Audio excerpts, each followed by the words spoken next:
ශ්‍රී ලංකාවේ මැතිවරණ කාල සීමාවේ සහ මැතිවරණ ඉලක්ක කර ජනතාව වෙත ගලා යන තොරතුරු විකෘති කිරීම පිළිබඳ සාකච්ඡා කරන අපගේ සාකච්ඡා මාලාවට ඔබව සාදරයෙන් පිළිගන්නවා.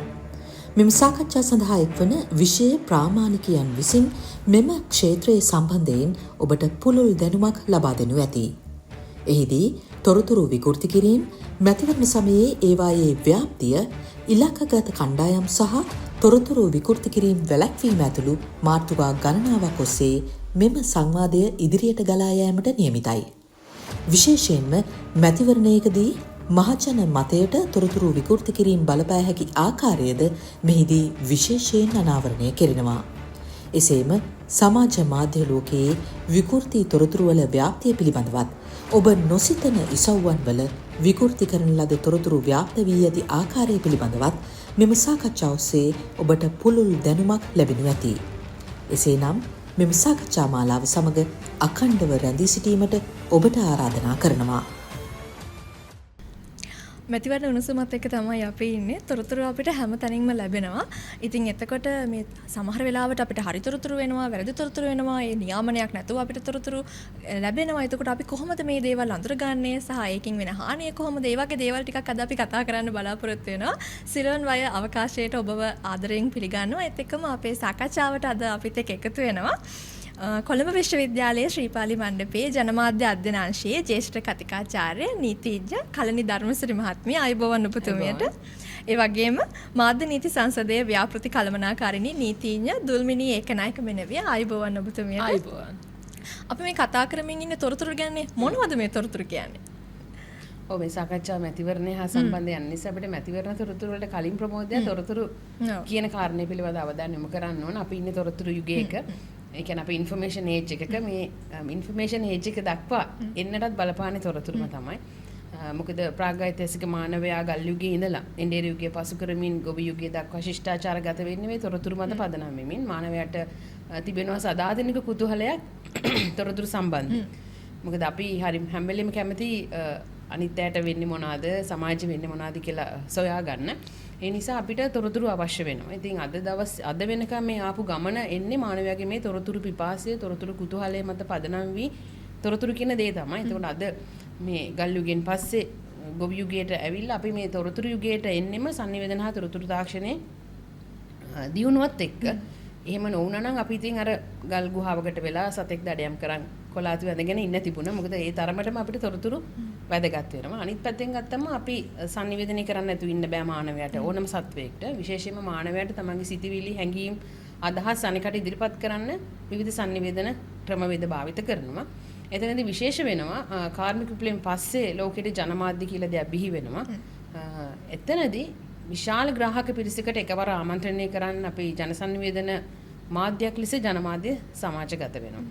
එතනදී තමයි මේ තොරතුරු කියන දේ වැඩි දුරටත් කතාවට ලක් වෙන්නේ. මොකද ජනමාධ්‍ය කේන්ද්‍රීය පදාර්ථයේ තොරතුරු ජනමාධ්‍ය තියෙන්නේම තොරතුරු තියෙනකන් තමයි. නැත්තම් ජනමාධ්‍ය පැවැත්මක් සිද්ධ වෙන්නේ නැහැ. එකම දේ වෙන්නේ මේ ඉදිරිපත් කරන තොරතුරු විවිධ වර්ගීකරණයට ලක් වෙනවා. එක පැත්තකින් අසත්‍ය තොරතුරු, සත්‍ය තොරතුරු, නිර්මාණශීලී තොරතුරු සහ නිර්මාණාත්මක තොරතුරු විදිහට විවිධ තොරතුරු. මෙතන අර භයානකම කාරණේ නිර්මාණශීලී තොරතුරු. මම කියන්නේ සත්‍ය හෝ අසත්‍ය හෝ කුමක් හෝ මත පදනම් වෙලා තව කෙනෙක් නිර්මාණය කරන තොරතුරු තිබෙනවා. ඒව තමයි බොහොම සමාජයට අහිතකර ලෙස බලපාන්නේ. විශේෂයෙන්ම මැතිවරණ සමයක අනෙකාගේ ප්‍රතිරූපය හානි කිරීමට හෝ නැති ප්‍රතිරූපයක් මවා පෑමට තොරතුරු උපයෝගී වෙනවා. විශේෂයෙන්ම මෙතනදී උදාහරණයක් විදිහට ගත්තොත් ජර්මනි නාසි පාලන සමයේ හිට්ලර් කියන ඒකාධිපති ආඥාදායකයා බිහි වෙන්නෙම තොරතුරු පදනම් කරගෙන. මොකද එයාට හිටිය සම්ප්‍රචාරක නිලධාරියෙක් ජෝසෙෆ් ගොබෙල්ස් කියලා. මොකද එයා ප්‍රධාන වශයෙන්ම බලපානවා මේ හිට්ලර් කියන ඒකාධිපති පාලකයාට ප්‍රතිරූපය මවන්න එයා භාවිත කරනවා the big lie theory. ලොකුම බොරුව, ඒක සිංහලට ගත්තොත් වෙන්නේ ලොකුම බොරුව න්‍යාය.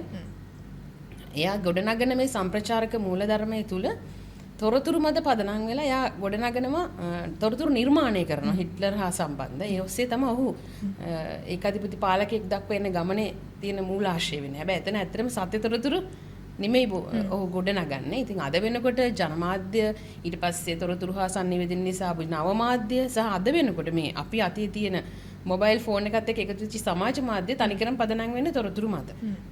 නරක දේ තමයි එතන අපි හැම වෙලේම ගන්නේ අල ගොබෙල්ස්ගේ සම්ප්‍රචාරක මූලධර්මය. ඒ තොරතුරු අපි කැමති විදිහට පාවිච්චි කරනවා, විකෘති කරනවා.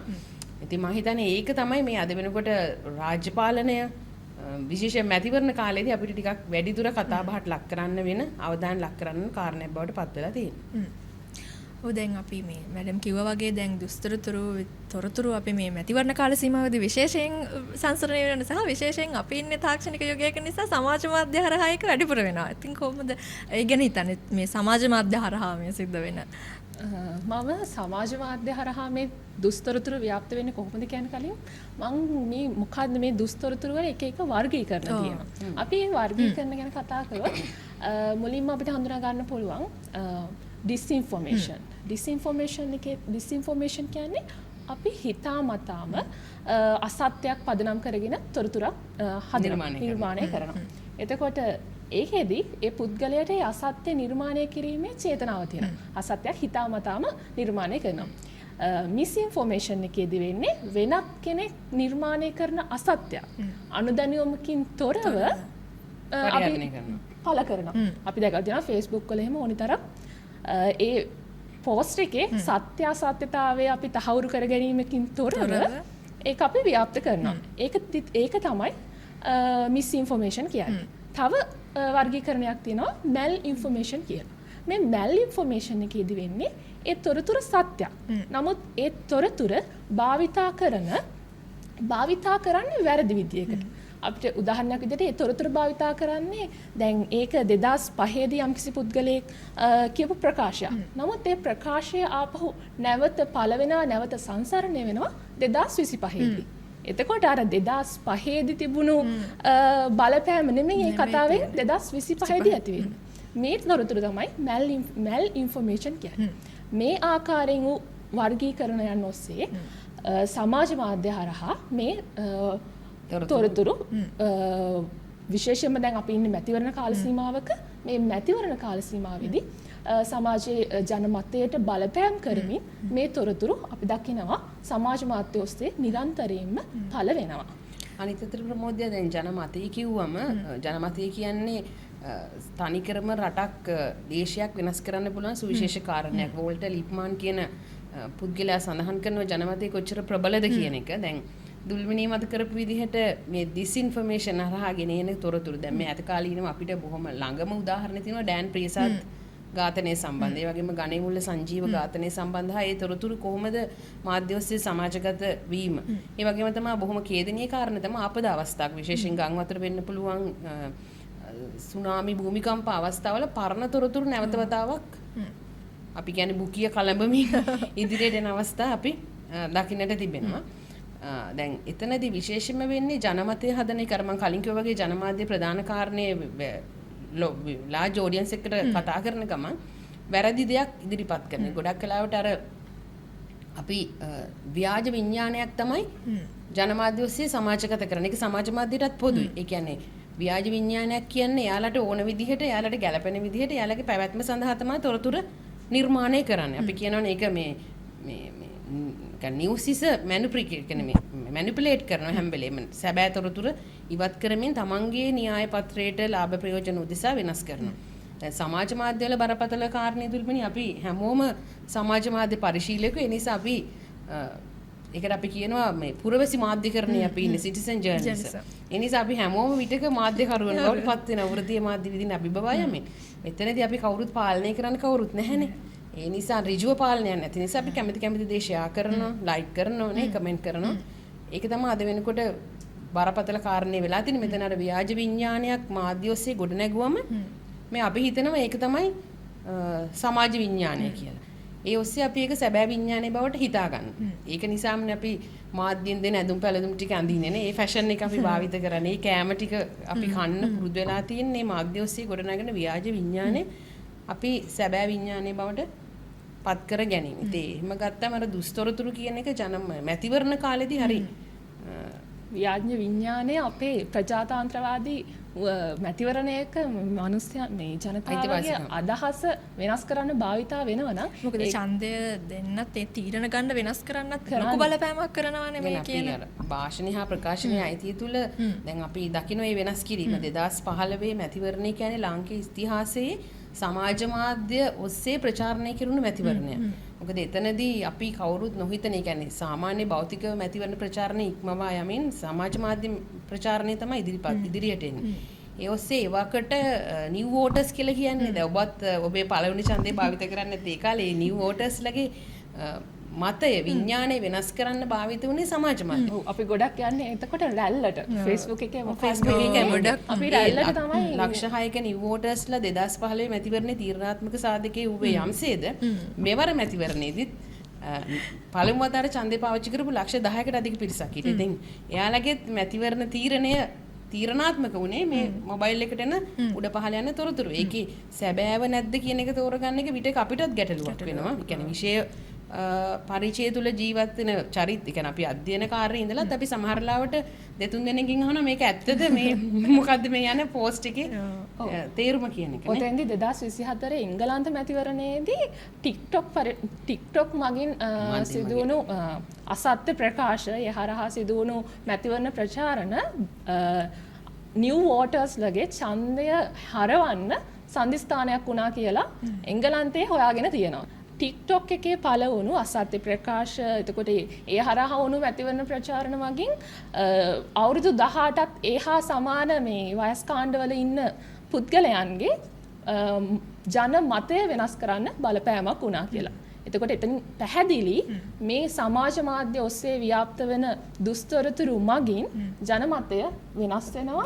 ඒක මේ සාධනීය හා නිෂේධනීය වෙන්න පුළුවන්. දැන් ජෝ බයිඩන්ගෙන් ට්‍රම්ප්ට මේ පාලනේ මාර්වීම දැන් අපි හැමෝට මේක ප්‍රබල බලපෑම්කාරකයක් වෙලා තියෙන. අපි හැමෝම දේශපාලන සත්වයෝනේ. ඉතින් අපි හැමෝගෙම යටිසිත අපේක්ෂා කරන දේශපාලනයක් තියෙනවා. ඉතින් ඒ හා සම්බන්ධ පෝස්ට් අපි පළ කරන්න ෂෙයා කරන්න ගත්තම විශේෂයෙන්ම මම හිතන්නේ දුල්මිනිය ගැන වැඩිදුර අදහසක් පළ කරයි ටීම් අපි ටෙලිග්‍රෑම් අපි WhatsApp ගැන එහෙම අපිට මේ විශේෂයෙන් මෙතන තොරතුරු ෂෙයා වෙන එක අපි ගත්තොත් දැන් තේරෙන භාෂාවෙන් මේ තොරතුරු ෂෙයා වීම තුල තියෙන ප්‍රශ්නේ තමයි අද වෙනකොට ගොඩක්ම තියෙන මේක රෙගියුලේට් කරන්න කෙනෙක් නොමැති වීම හා එහෙම හිටියත් Tamanට වාසිදායක තොරතුරු රෙගියුලේට් කරන්න නැති තත්ත්වයක් නේ අපි දකින්නේ නේ. මේ දැන් අපි දැන් සාකච්ඡාවේ අරමුණත් මේ කියන අපි සමාජ මාධ්‍ය නිවල නියාමනයක් ඇතුව මේ කරන්න පුළුවන් ද වගේ දේවල් ටිකක් නේ. එතකොට දැන් මේ සමාජ මාධ්‍ය හරහා දැන් අපේ යම්කිසි අදහසක් තියෙනවා දැන් අපි පාවිච්චි කරන Facebook, Instagram වගේ දේවල් ගත්තට පස්සේ ඒක නිකන් මොනිටර් වෙනවා කියලා. හැබැයි එහෙම මොනිටර් වෙන්නේ නැති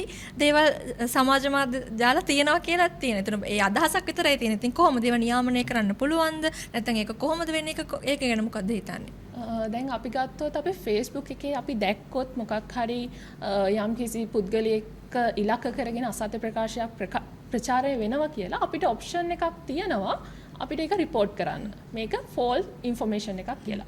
නමුත් අපි ගත්තොත් Telegram, WhatsApp, ඒ වගේ Messenger වගේ සමාජ වේදිකා මාධ්‍ය වේදිකා හරහා සංසරණය වෙන අසත්‍ය තොරතුරු අසත්‍ය පණිවිඩ නියාමනය කිරීමේ යම් අපහසුවක් තියෙනවා. නියාමනය කරන්න බැරි නැහැ. නියාමනය කරන්න පුළුවන්. නමුත් අපිට ලංකාවේ තියෙන යටිතල පහසුකම් වල ඒ වගේම තාක්ෂණික අපහසුතාවත් එක්ක මේවා නියාමනය කිරීමේ යම් නොහැකියාවක් අපහසුවක් තියෙනවා. අනන්‍ය ලක්ෂණක් තියෙනවා. දැන් ටෙලිග්‍රෑම් නේද? ටෙලිග්‍රෑම් ඔව් දැන් ටෙලිග්‍රෑම් ගත්තාම ටෙලිග්‍රෑම් ඇප් එකේ අපි දන්නවා ඇනොනිමස් channels හදන්න පුළුවන්. එතකොට මේ තොරතුර ඒ channel එක හදන පුද්ගලයාගේ අනන්‍යතාවය හෙළි නොකර යම් පණිවිඩ හුවමාරු කරන්න පුළුවන්. අසත්‍ය තොරතුරු ප්‍රචාරය කරන්න පුළුවන්. ඒ හරහා දැන් මැතිවරණ කාල සීමාවකදී අපි හිතන්නකෝ නිහඬ කාල සීමාවක් කියලා. නිහඬ කාල සීමාවකදී මේ වගේ ටෙලිග්‍රෑම් එක අපි දන්නවා පරිශීලකයන් අන්ලිමිටඩ් එතකොට නිහඬ කාල සීමාවකදී යම්කිසි ප්‍රධාන අපේක්ෂකයෙක්ව ඉලක්ක කරගනිමින් අසත්‍ය ප්‍රකාශයක් සංසරණය වුණොත් එමගින් විශාල බලපෑමක් මැතිවරණයට ඇති වෙන්න පුළුවන්. එතකොට අපිට මේව නියාමනය කරන්න ක්‍රම කිහිපයක්ම තියෙනවා. අපිට ලංකාවේ ඇතුළත නීති කිහිපයක්ම තියෙනවා. ඒ අතරින් ඔය අපි දැන් අපිට වර්තමානයේ කරලියට ආපු අලුත්ම නීතිය ඔන්ලයින් සේෆ්ටි ඇක්ට් එක. එතකොට මේ ඔන්ලයින් සේෆ්ටි මාර්ගගත ආරක්ෂණ පනත. මේ පනත හරහා අපිට ඍජුවම මේ දේවල් නියාමනය කිරීමේ හැකියාව තියෙනවා. ඊට අමතරව පරිගණක අපරාධ පනත, ඒ වගේම අපේ දණ්ඩ නීති සංග්‍රහයේ ප්‍රතිපාදන තියෙනවා. මේ වගේ ඒක සමාජ මාධ්‍යයක් වුණත් ටෙලිග්‍රෑම් ඒ හරහා ව්‍යාප්ත වන අසත්‍ය ප්‍රකාශන නියාමනය කිරීමේ ප්‍රතිපාදන අපේ දණ්ඩ නීති සංග්‍රහයේ තියෙනවා. දැන් නියාමනයක් කරන්න පුළුවන් කියලා දැන් තියෙනවනේ. හැබැයි දැන් හිතන්නකෝ දැන් උදාහරණයක් විදිහට දැන් මම මොකක් හරි දෙයක් ගෲප් එකක දැම්මා. එතකොට කොහොමද ඒ කියන්නේ ඒක අමාරු තත්වයකට එනව නේද? දැන් සමහර දේවල් වෙන්න පුළුවන් සමාජ මාධ්‍ය ජාලා ගැන විශේෂයෙන් අපි කතා කළොත්. ඔව් යම් අපහසුතාවයක් ඇති වෙන්න පුළුවන්. ඒ වුණාට දැන් ඔයා ෂෙයා කරන ගෲප් එකක ඔයාව අඳුරන කෙනෙක් ඉන්නවා. එහෙම නැත්නම් ඒ ඔයා අසත්‍ය ප්‍රකාශය ඉලක්ක කරගන්න පුද්ගලයා ඒ ගෲප් එකේ ඉන්නවා කියනකො. එතකොට මේ පුද්ගලයාට පුළුවන් පැමිණිලි කරන්න. ඒ අනුව අපිට කියන්න බෑ යම් අපහසුතාවක් තිබුණා කියලා අසත්‍ය ප්‍රකාශ පතුරවන පුද්ගලයාට නෛතික අවදානම නැති වෙනවා කියලා. හැම වෙලාවෙම ලංකාව ඇතුලේ නීති තියෙනවා. ඒ නිසා අසත්‍ය ප්‍රකාශ පළ කරනවා නම් ඔහුට එල්ල විය හැකි නෛතික අවදානම ඒ වගේම තියෙනවා. උදාහරණයක් විදිහට ගත්තාම දැන් අපි කතා කරපු දැන් මාර්ගගත ආරක්ෂණ පනතේ අසත්‍ය ප්‍රකාශයක් පළ කරලා යම්කිසි තැනැත්තෙක් ඉලක්ක කරලා අසත්‍ය ප්‍රකාශයක් පළ වුණොත් අවදානමක් තියෙනවා අවුරුදු 5ක් දක්වා බන්ධනාගාරගත වීමකට. එතකොට අපිට ඒක අපිව අහුවෙන්නේ නැති වෙයි කියලා අපිට බෑ අසත්‍ය ප්‍රකාශ පළ කරන්න. අපි ඒ නෛතික අවදානම දැනගෙන පුද්ගලයන් විදියට සමාජ මාධ්‍ය පරිහරණය කරන්න ඕනි. ඔව් දැන් අපි එහෙම කිව්වට එකම දේ තමයි දැන් අපි නීතිය නොදැන සිටීම සමාවට කරුණක් නොවේ කියන. අපේ අධ්‍යාපන පද්ධතිය තුලවත් කොහෙවත් නීතිය උගන්වන්නේ නැහැ. මොකද වයසට 8ට වැඩි නිසා පාර්ලිමේන්තු නියෝජිතය තෝරගන්න අපි එකතු වෙන නිසා නීති හදන්නේ එතන. ඒ නිසා අපි නීති ගැන දන්නවා කියලා පුරෝකතනයක නිරත වෙනවා. ඔය 10 හෝ 11 ශ්‍රේණියේ පුරවැසි අධ්‍යාපන පෙළ පොතේ අපි අධිකරණ දූරාවලිය පිළිබඳ සඳහන් වෙනවා. ඒ ඇරෙන්නට මේ නීති තියෙනවා කියන කාරණේ නෑ. කියන්නේ සරලම ගත්තොත් නෛතික සාක්ෂරතාවය හරිම අඩුයි අපේ. එතකොට මේ නෛතික සාක්ෂරතාවයේ දුර්වල තැනක කොහොමද අපේ කියන්නේ වික්ටිමස් කොහොමද මේ මට තියෙන රැකවරණය දුර්මිනිකෝගේ නීති තියෙනවා. ඒ පිළිබඳ රැකවරණයක් තිබේද කියන කාරණේ පිළිබඳ දැනුවත් නෑ. උදාහරණයකට සරලම දේ තමයි දැන් බුද්ධිමය දේපල පනත ගත්තම. මොකද අපේ දේපල ගත්තම අපේ චංචල සහ නිශ්චල දේපල විතරයි මිනිස්සුන්ගේ ඔළුවේ තියෙන්නේ. ඉඩම් කඩන් ටික රැක ගන්න එකයි වොලට් එක හරි රත්තරන් බඩු ටික ගැන. හැබැයි ඊට වඩා වැඩි වටිනාකමක් තියෙනවා බුද්ධිමය දේපල වලට. ඕනතරම් මේ දුස්තොරතුරු මැල් ඉන්ෆර්මේෂන් ෆේක් නිවුස් සරහා සංසරණය වෙන්නෙම බුද්ධිමය දේපල. සමහර වෙලාවට ප්‍රමෝදයා ලියන කවිපද දෙක තුන එකතු කරලා මම සින්දුවක් හදලා මගේ වගේ ඉදිරිපත් කරනවා. ඒ වගේ අපි ඕනතරම් බුද්ධිමය දේපල මංකොල්ල කෑම් දකින්න. එකම දේ විශේෂයෙන් සමාජ මාධ්‍ය ජාලා හරහා අපේ දකිනවනේ. ජාලා හරහා තමයි මේක සිද්ධ වෙන්නේ. එකම දේ එහෙම වුණා කියලා ඒ නීතිය පිළිසරණ පැතීමට යන්නේ නැහැ. එක පැත්තකින් දැන් අපි දන්නවා ප්‍රසිද්ධ අපේ කෘතහස්ත ගායන ශිල්පිනියන්ගේ ගීත පවා මංකොල්ල කන අවස්ථා. එහෙම නැත්නම් වීඩියෝ එකක් DVD පටයක් ලොන්ච් කරලා ටික දවසකින් පිටකොටුවේ තියෙනවා. එදාම හවස හරි ඉත අඩු මිලට එහි කොපීස් ගන්න. හැබැයි අපේ ඒ චරිත උනත් ඒවට එරෙහිව නීතිය ක්‍රියාත්මක කරන්න යන්නේ නැහැ. එක පැත්තකින් කියනවා නීතිය හරි ප්‍රමාදයි. නේද? යුක්තිය ප්‍රමාදයි කියන දෝෂ දර්ශනය. අනිත් එක යුක්තිය මිල අධිකයි. ඒ නිසා ඒකේ පිහිට පතන්න නැති ප්‍රශ්නෙත් තියෙනවා. ඒ නිසාම අර වගේ අසාධාරණ අසත්‍ය තොරතුරු ඉදිරිපත් කරන අයට මේක හොඳ තෝතැන්නක් බවට පත් වෙලා තියෙනවා. මොකද නීතියේ පිළිසරණ පතන පිරිස අඩු වෙලා තියෙනවා. සහ නීතිය පිළිබඳ දන්නේ නැති කාරණේත් මේකට දැඩි ලෙස බලපානවා. ඔව් ඒ වුණාට දැන් මේ මැතිවරණ කාල සීමාවක් ගත්තාම මැතිවරණ කොමිසම මේ මැතිවරණ කාලයේ සංසරණය වෙන අසත්‍ය තොරතුරු දුස්තොරතුරු වලට ඍජුව නියාමනයක් මැදිහත් වෙලා තියෙනවා. අපි දන්නවා මැතිවරණයක් ප්‍රකාශයට පත් කලින් පස්සේ මැතිවරණ කොමිසම විසින් ඒ මැතිවරණයට අදාළව මාධ්‍ය උපමාන නිකුත් කරනවා. එතකොට දැන් මේ පළාත් පාලන මැතිවරණයත් එක්ක නිකුත් කරපු මාධ්‍ය උපමානවල සඳහන් වෙනවා සමාජ මාධ්‍ය වගේම වෙබ් අඩවි අන්තර්ජාලය හරහා ක්‍රියාත්මක වන සංසරණය වෙන තොරතුරු කොහොමද නියාමනය වෙන්න ඕනි, කොහොමද මැතිවරණ කාල සීමාවේදී අපි ජනතාව විදියට ඒ වගේම ජනමාධ්‍යවේදීන් නම් ජනමාධ්‍යවේදීන් විදියට කොහොමද මේ තොරතුරුත් එක්ක ගනුදෙනු කරන්නේ කියන එක සම්බන්ධයෙන්.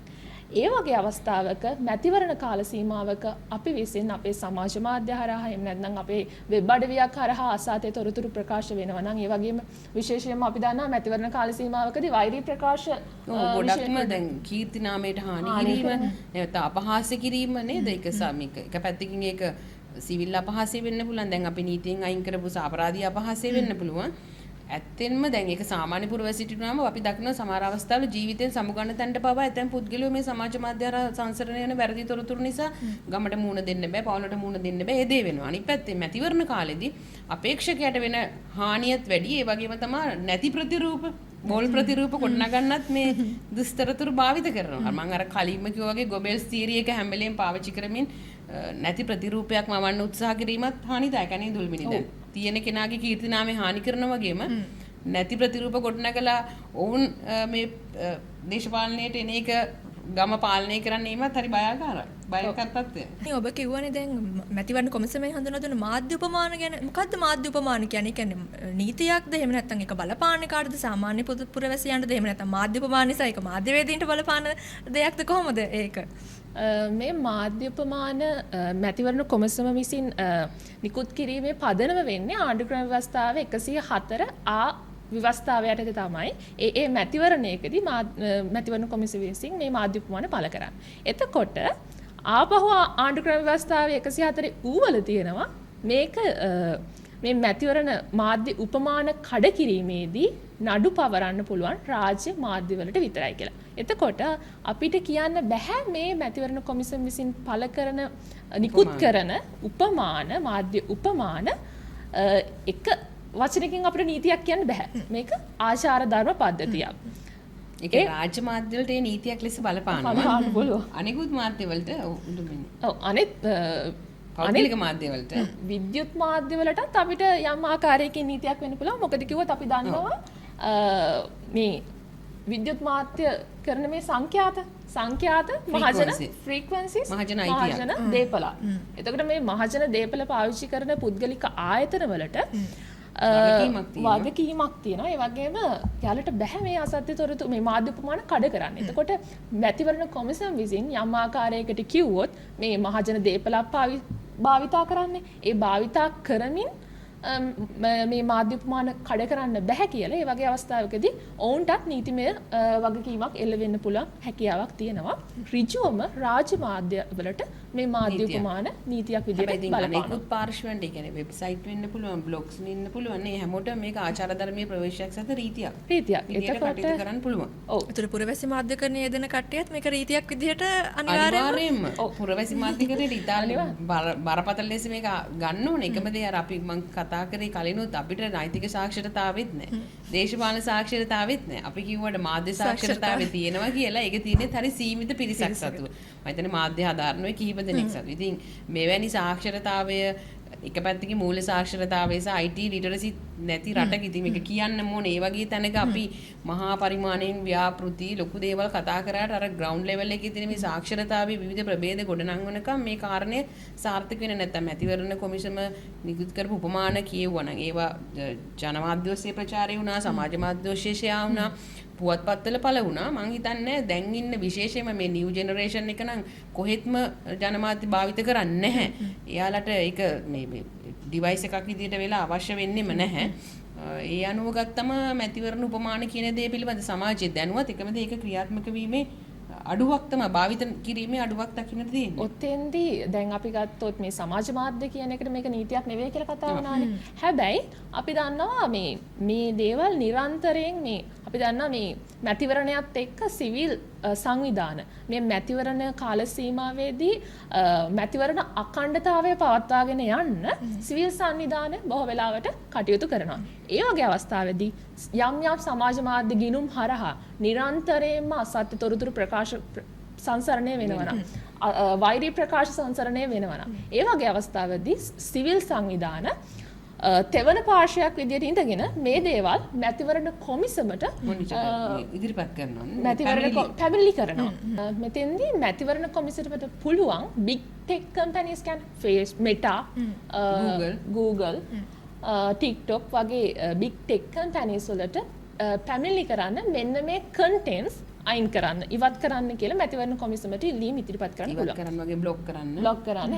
ඒ වගේ අවස්ථාවකදී දැන් අපි හිතන්නකෝ අපිට තියෙනවා ෆලෝවර්ස්ලා 10000ක් විතර ඉන්න හොඳ Facebook account එකක්.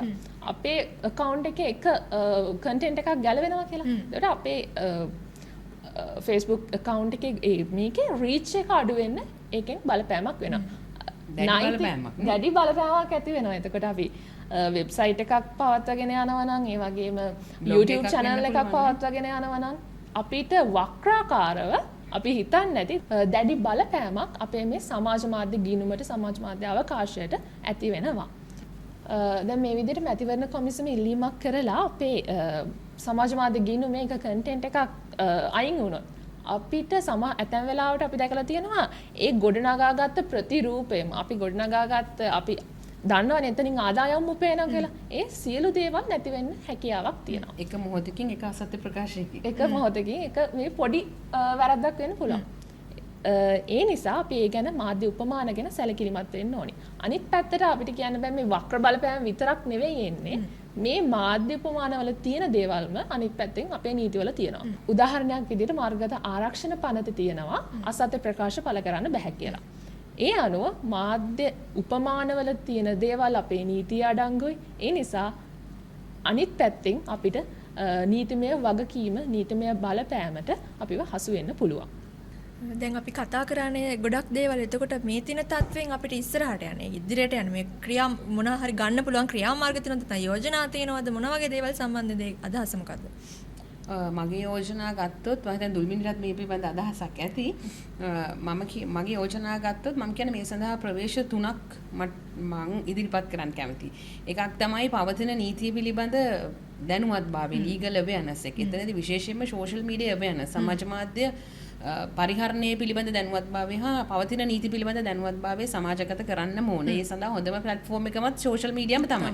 අනිකුත් දේවල් පතුරවන්න පුළුවන් නම් හරිම වේගෙන් සැබෑ නීතිමය කරුණු ෂෙයා කිරීමට සියලුම පරිශීලකයන් අඩු වැඩි වශයෙන් දායක වෙන්න ඕන. අනිකුත් කාරණය තමයි අපි ආචාර ධර්ම ගැන හැමදාම කතා කරනවා. පවතින සියලුම ආණ්ඩු මාධ්‍ය ආචාර ධර්ම සකස් කරනවා. දැනට තියෙන්නේ 1973 අංක 5 දන්න පුවත්පත් මණ්ඩල 50 ආපු පුවත්පත් ආචාර ධර්ම තමයි සමාජගත වෙලා තියෙන්නේ. විද්‍යුත් මාධ්‍ය උපදේශන හෝ ආචාර ධර්ම, සමාජ මාධ්‍ය ආචාර ධර්ම, සමාජ මාධ්‍ය නීති කොච්චර කතා කරත් ඇති වෙලා නැහැ. අනිත් එක තමයි මේ ආචාර ධර්ම කියන කාරණේ මම මතු කරේ. ඉතින් ආචාර ධර්ම වලින් අපිට තව දුරටත් සමාජයක් හදන්න පුළුවන්ද කියන ප්‍රශ්නය මම මතු කරනවා. මොකද නීති තිබිලත් පිළිපදින්නේ නැතිනම් නීති වලට වඩා එහා ගිය දණ්ඩනයක් නැති හෘද සාක්ෂිය හා සම්බන්ධ කාරණයක් තමයි ආචාර ධර්ම. මොකද ගෝත්‍රික යුගයේ මානවයා තමන්ගේ ගෝත්‍රය රැක ගන්න තහංචි පනවන්නේ දණ්ඩන ක්‍රමයක් එක්ක. අපි දන්නවා බුදුන් වහන්සේ පවා විනය රීතිවල අවසානයේ කිසියම්ු දණ්ඩනයක් පවතිනවා. ඉතින් එවැනි දණ්ඩනයක් සහිත නීතියකින් පාලනය කරන්න බැරි සමාජයකට ආචාර ධර්ම තවදුරටත් හේතු සාධක වෙනවද? විශේෂයෙන් මැතිවරණ සමයක මේ තොරතුරු වල අවභාවිත වීම, සයිබර් අවකාශයට මුදා හරින මේ වගේ දේවල් නිසා පුද්ගල කීර්තිනාමය පුද්ගල ප්‍රතිරූප විනාශ වීම නැවත ගොඩනගන්න බෑ. අපි කියනෝනේ කැඩිච්ච වීදුරුවක් කොච්චර හැදුවත් ඒ වගේ නැවත ගොඩනගින්නේ නැහැ කියලා. ඔය පොඩි පොඩි අස්කොන් තියෙන්න පුළුවන්.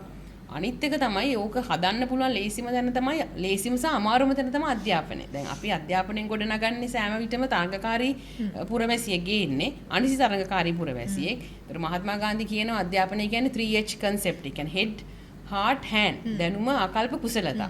අවාසනාවකට අපේ අධ්‍යාපන ක්‍රම ඉතා විශිෂ්ටයි. හැබැයි දැනුම කුසලතා විතරයි සලකන්නේ. ආකල්ප සාධනයක් අමතක කරනවා. ඉතින් behavior impact එකක් හැසිරීමේ ප්‍රමිතියක් නැහැ. ඉතින් හොඳම දේ තමයි සමාජ මාධ්‍ය නියාමනය වේවා මැතිවරණ සමයේ තොරතුරු අවභාවිත කිරීම. මේක තුල disinformation, fake news, malinformation මේ තොරතුරු අවභාවිත වීම වළක්වන්නත් මේ හැම දෙයකම හොඳම දේ තමයි ස්වයං නියාමනය.